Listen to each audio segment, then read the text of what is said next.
په یوه خوشحال کلی کې چرته چې هر طرف خوشحالي وه، یو داسې ظلم وشو چې د یوې جینې ژوند یې بدل کړ.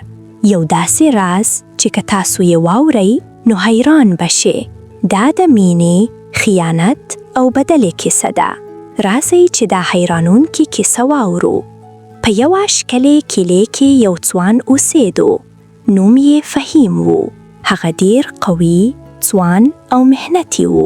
هره ورځ به یې ورزش کول او ډېره عقلي باډي یې وه او ډېر پهلوان و او ډېر مهنتي و او ډېر قابل او ایمانداره انسان و. خلق به ویل فهیم به یو ورځ ډېر لوی انسان شي. هغه ساده ژوند کول او هر چا سره به یې سلوک ساتو، خو زړه یې ډېر پاک و. یوه ورځ یو امیر سړی کلي ته راغی. هغه د دوبۍ شیخ و. هغه فهیم ولید او ډیر حیران شو. هغه وویل دا هلک ډیر طاقتور دی. زه به د آسان سره بوزم او هلته به پرې مقابلې کوم او د لا به هم ژوند بدل کم او ځان له به روپۍ هم وګټې. فهیم د شیخ سره دوبۍ ته لاړه. هلته یې سخت مهنت شروع کړه. هره ورځ مقابلې او مهنت یې کول او هره مقابله به یې ګټله. ورو ورو هغه مشهور شو او ځان له یې یو موم جوړ کوو. خلقو به ورله ډیر عزت ورکوو. هلته یوه جیني وه. نوم یې صوفیا و. هغه ښایسته، مهربانه او تعلیم یافته وه. فهیم او صوفیا یو بل سره میلاو شول او یو بل یې هو شو. هر وخت به میلاویدل او ورو ورو مینه پیدا شوه.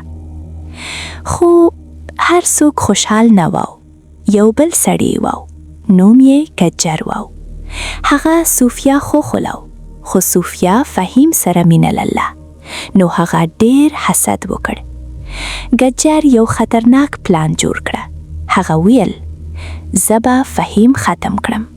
هغه یوه خطرناکه دوا پیدا کړه، یوه عجیب وایرس.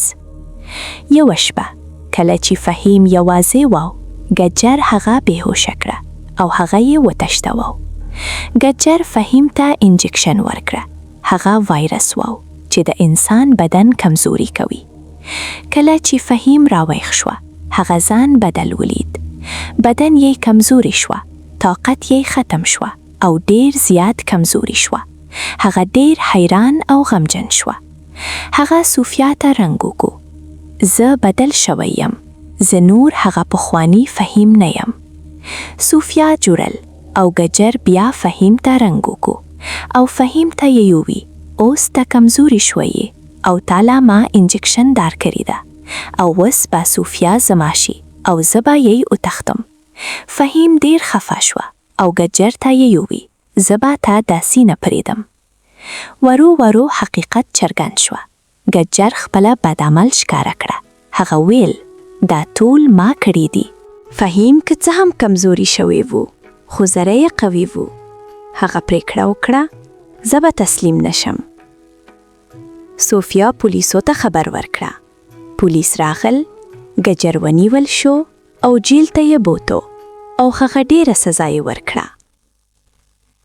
ډاکټرانو فهیم علاج شروع کړه. ورو ورو هغه ښه کېدل شروع شول. څو میاشتې وروسته فهیم بیرته کمی شو. هغه بیا مقابلې شروع کړې او بیا یې ځان له مهنت شروع کړه. فهیم او صوفیا یو ځای شول. دواړه ډیر خوشحال وو او اخر کې یې واده وشو.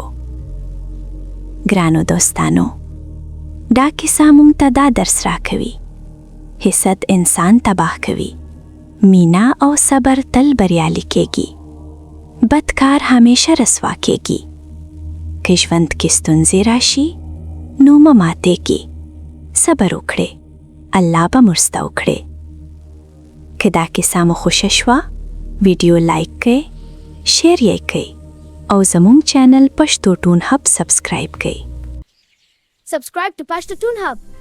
Tap the button for fun videos. Thank you.